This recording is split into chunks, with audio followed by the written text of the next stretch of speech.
Hello, first year physics. Today we shall take up impulse of a force. क्या है impulse of a force?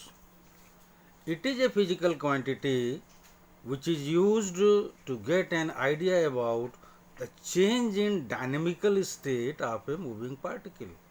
Change in dynamical state of a moving particle.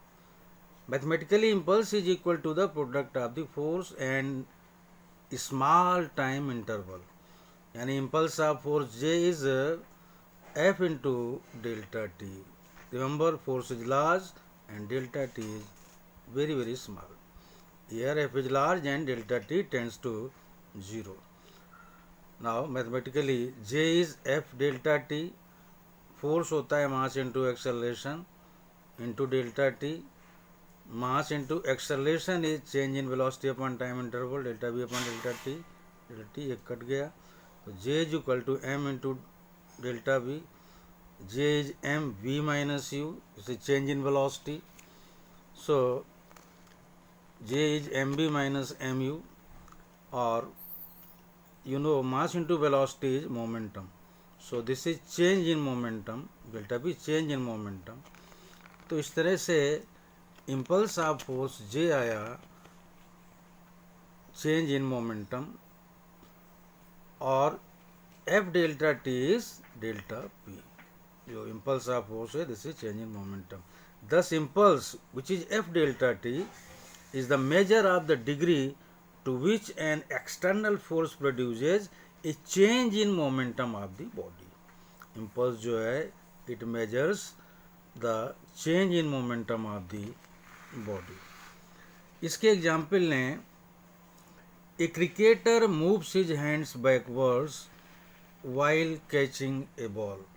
Cricket का खिलाड़ी जब catch लेता है अपने हाथ पीछे की ओर खींच लेता है. क्यों? When cricketer catches the ball, his hands receives an impulse. Impulse मिलता है. By moving his hands backwards, he increases the time duration. पीछे खींचने मतलब उसने अपना टाइम इंटरवल बढ़ा लिया. Of completing the catch, thus he exerts a smaller force to stop the ball. कम से कम फोर्स से बॉल को रोक लेता है and saves his hands from getting hurt, और इंजरी से बच जाता है. एक और एग्जाम्पल है. Vehicles like cars, buses and scooters are provided with shockers. इसमें शॉकर क्यों लगाते हैं कार, बस और स्कूटर में? Shockers increases the time duration. Remember, this is the main thing.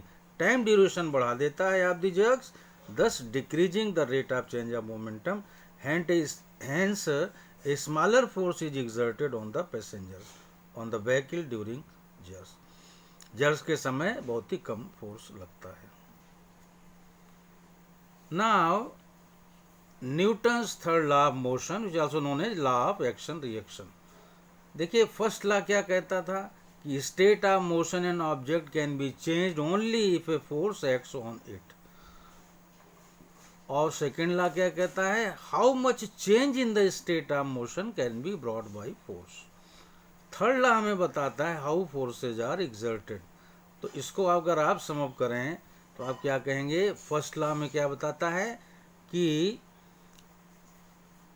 इस स्टेट हम बदल सकते हैं अगर फोर्स लगाएं, और सेकेंड लॉ कहता है कि कितना चेंज आ जाएगा फोर्स लगाने से स्टेट में, और थर्ड लॉ बताता है ये फोर्सेज लगते कैसे हैं, हाउ फोर्सेज आर एक्सर्टेड. ये थर्ड लॉ का स्टेटमेंट ये भी है, to every action there is an equal and opposite reaction. जो मॉडर्न भी है उसके हिसाब से हम यूँ कहेंगे इसी थर्ड लॉ को, when the two bodies exert mutual forces on one another, the two forces are always equal in magnitude and opposite in direction. दो बॉडीज हैं ए और बी, इनके मास एम ए एम बी, और suppose body A exerts a force F A B on the body B. ये body A लगा रही है body B पर फोर्स एफ ए बी, तो then body B exerts a force FBA on the body A. A लगा रही है B पर एफ ए बी लगा रही है ए पर F B A. Okay, now vector equation अगर इस इवेंट का हम लें तो F A B plus F B A plus F B A is zero, क्योंकि सब रेस्ट में है, इक्विलिब्रियम में है।